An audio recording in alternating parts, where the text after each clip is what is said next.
Welcome to our weekly break-free segment where we will be informing, entertaining and educating our listeners on this global movement with people from coal-affected communities from all walks of life. Water is a human right, and this has been recognized in our constitution. However, while we have recognized water as a human right, we haven't delivered it because 14% of South Africans don't have access at all, while mega water users can use as much high-quality water as they like. In today's show, we will cover the connection between water and coal and why it is so critically important. So what's coming up? We're going to make the connections between coal and water and see how water-hungry coal is driving excessive water use in a water-scarce country.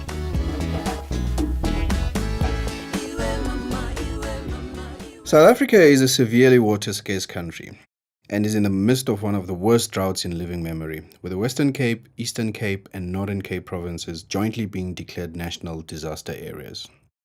Climate change is likely to make extreme weather events like droughts and floods worse.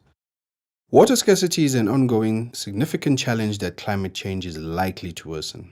This isn't a problem that is going away. At the same time, our constitution has recognized that water is a human right because it is essential to life. As the Water Research Commission has clearly stated, water is a human right issue, and the Constitution of South Africa has placed a legal obligation on the government to realize people's right to sufficient water.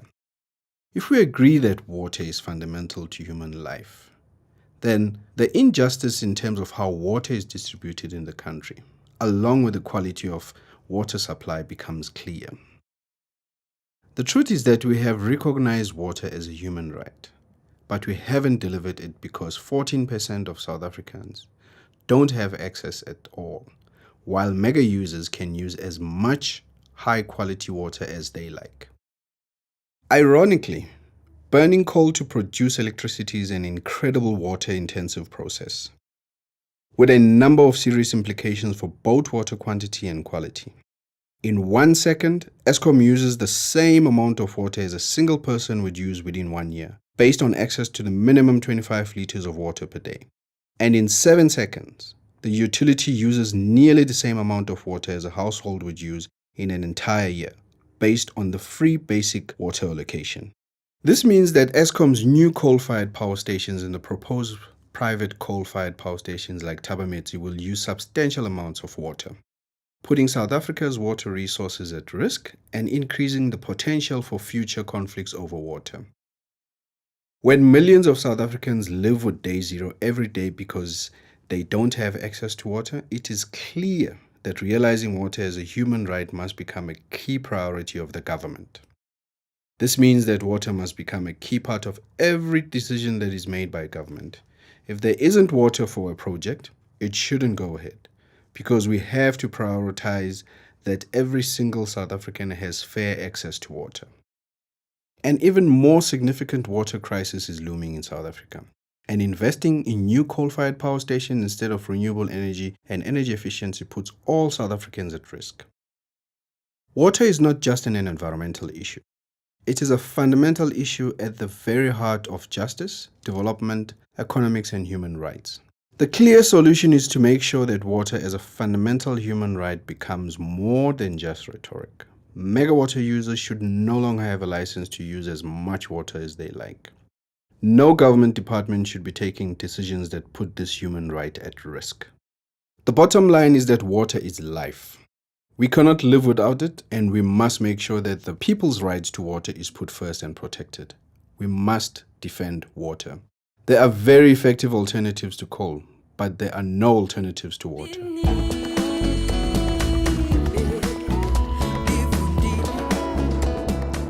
If you've just tuned in, we're talking about the need to shift away from coal in a just transition in order to save water and to make sure that our right to water is realized for every single person living in South Africa. In studio today, we are bringing in the experts from Greenpeace Africa. We've got Melita Steele and Nhlanhla Sibisi to talk to us about the issues around water and coal. Welcome, guys. So, what does investing in coal really mean for South Africa's water resources, Melita? Well, the reality is that using coal uses up water at every step. So we use water for mining, we use water for the extraction of coal, we use water for burning coal to produce electricity. So it is incredibly water intensive. And what that means is that because 90% of our electricity comes from coal, Eskom is an incredibly water intensive user, and a lot of our water resources are actually going to coal. The problem is that people's right to access water is being constrained because of this. So the reality is that coal uses far too much water and puts our water resources at risk. Wow. I actually heard a rumor that Eskom uses 10,000 liters of water per second. Why does Eskom use so much, and is that a proper stat or is that just made up?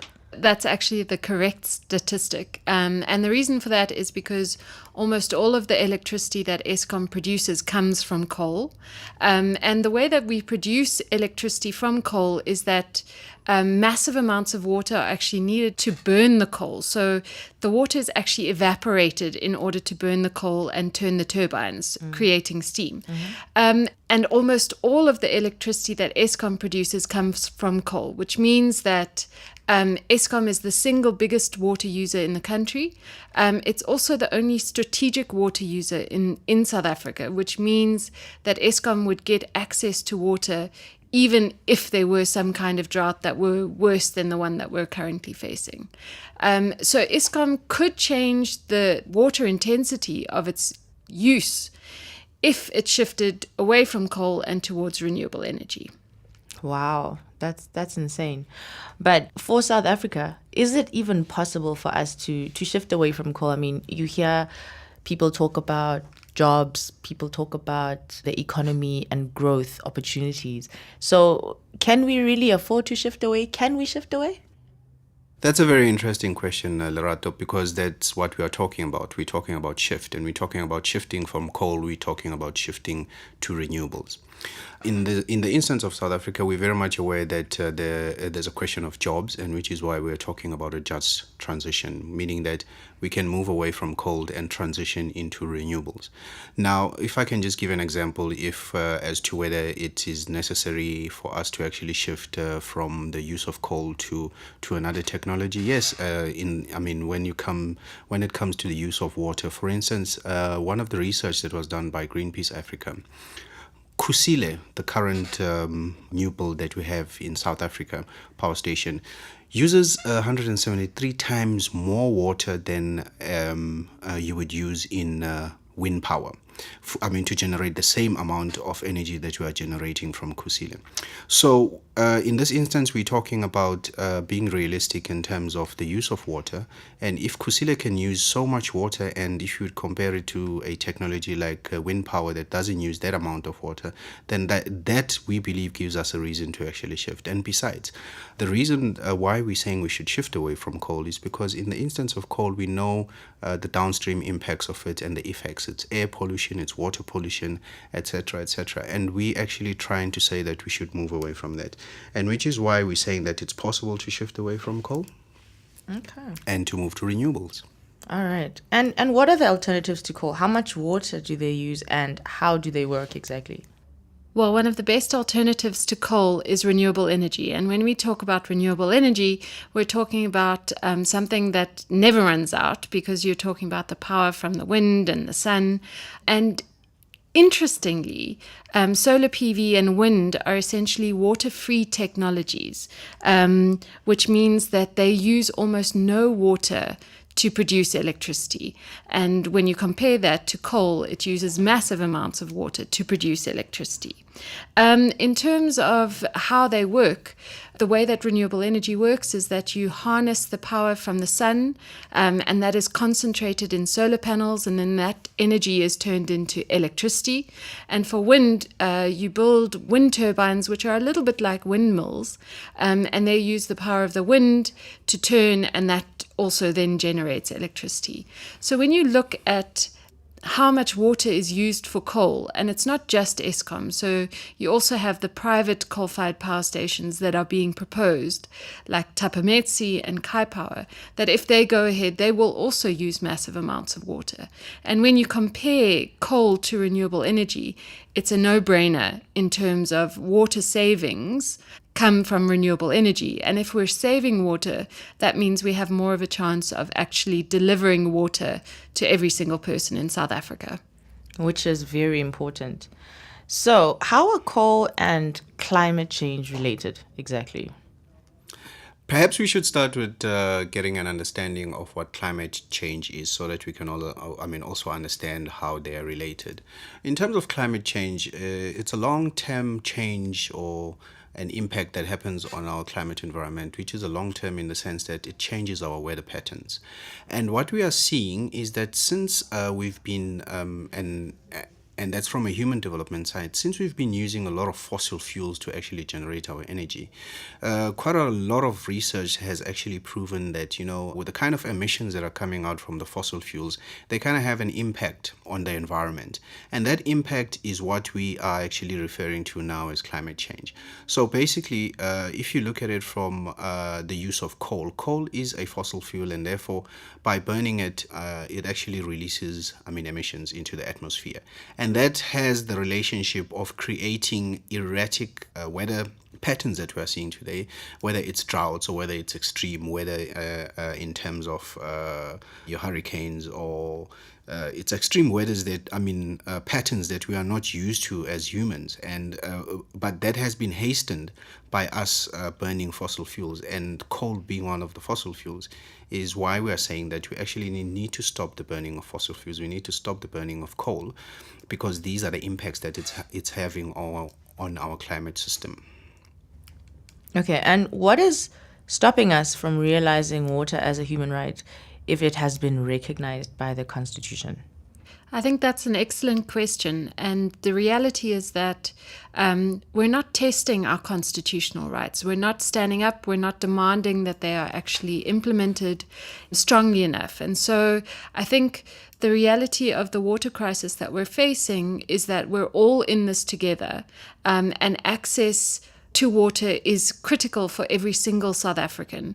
And that means that we all need to be demanding that 100% water access is what is required for every single South African. But I think there's also a problem in terms of the decision making around water. So the Department of Water and Sanitation, there are a lot of issues around that department at the moment, and it's unable to fulfill its mandate. And so as far as Greenpeace is concerned, we believe that water should be at the center of all government decision-making. And we're currently actually running a petition calling on the president to lead a process that will ensure that every government department, agency, and entity will put water at the center of decision-making. Because we really believe that water is a human right, but it's not enough to just talk about it. We must actually realize it, and we must defend water. Excellent. So, okay, then my next question really relates to people. Again, since they're at the center of this, we are in Emalahleni, or the radio station is based in Emalahleni, and Emalahleni is really a coal-rich province. So let's say I am a miner, right? And I work in a mine. That's all I've known. Generations of my family have worked there. What does a shift away from coal mean for those people who rely on coal for their jobs? Yes, what we are saying in this instance is what we refer to as a just transition. And I need to emphasize that Greenpeace definitely recognizes that people have developed skills in the mining sector, which has to do with coal, and they've worked in power stations and so on. But from a practical point of view, what we are saying is that, if we look at the externalities or the cost of coal in terms of what it has done to human lives, and I'm glad that in Emalahleni we have evidence to prove this. But what we are saying is that we can actually shift away from the skills development that we are used to, which has come from the coal sector, and move to renewables. But however, there are practical ways in which this needs to happen, and we do not say that this must happen overnight, and we recognize the fact that it's something that might take a little bit more time. But however, we need the right regulation to be put in place by government, where when we try and close down coal, we allow for instance, the renewable energy, industry to flourish as much as the coal industry was allowed throughout the decades to flourish. And we need legislation that's going to put in place to ensure that the barriers are lifted when it comes to investing into renewables, when it comes to skilling people into renewables, and which is why we refer to that as the just transition. And that just transition, to put it in simple terms, is to say that for us to close one industry, we need to enable another industry to grow. And in this case, closing the coal industry and opening up the renewable industry is saying that we can gradually move towards a much cleaner environment, because the solution, or what Greenpeace is actually saying that could be the solution, is something which is much cleaner than the coal that has been used previously. So all that we are saying is that government needs to create that enabling environment. And yes, we too as people also need to take cognizance of the fact that shift will also require a mindset change from our side, where we embrace a cleaner environment and we move away from the environment that has been creating a lot of diseases amongst the people, that has created downstream impacts of contaminating crops in agricultural lands, that has even contaminated the water that we use. Because I'd like to believe that in Malahleni, people don't easily drink water from the tap because of the impacts, and let alone the taste that you get from the water that you drink in such areas. So these are visible impacts that we are seeing, and we'd like to say as Greenpeace that we need to move away to a much cleaner environment where people will live healthier lives, because there's also another cost involved in us continuously generating electricity from coal, because it's the health impact, and I don't need to re-emphasize that again. So Lerato, what you are saying is that it's possible. We can do the shift, and we call it a just transition, and we can move from dirty energy to clean energy. Excellent. So with that in mind, what would a better future look like in your opinion, Melita? So, Lerato, Greenpeace really believes that social and environmental justice are completely linked. So what Nhlanhla has been saying about jobs is really important. But the reality is that climate change is a threat. It is going to drive things like droughts and floods, changing agricultural patterns, changing disease patterns, heat waves, sea level rises. And so in order to avoid the worst impacts of climate change, which will impact on the poorest first, we do have to create the shift away from coal.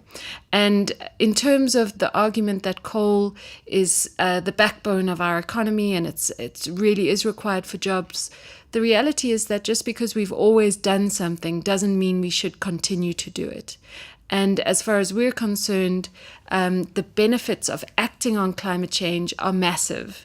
And so a better future would look like one where renewable energy is available, affordable, accessible to all South Africans, not just the richest, but also that jobs have been created. We have a water secure future where every single South African has access to water, and we have electricity that is reliable, affordable, but also clean. And we really believe that acting on climate change and also creating this better future is going to benefit all of South Africans. Wonderful. Thank you both so much for joining us on the show. And I think we have educated and really put a couple of thoughts in people's minds about what a just transition could really mean for their community.